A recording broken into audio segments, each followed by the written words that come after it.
Want to turn off voicemail on your iPhone? Here's how. Method 1.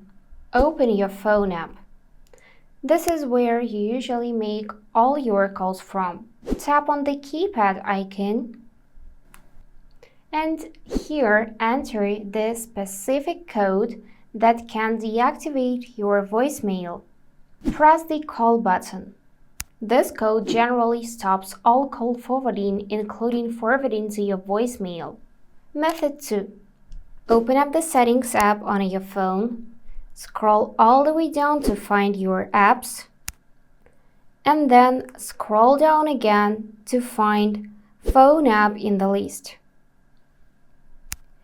Here, I want you to look for the call forwarding option and click on it.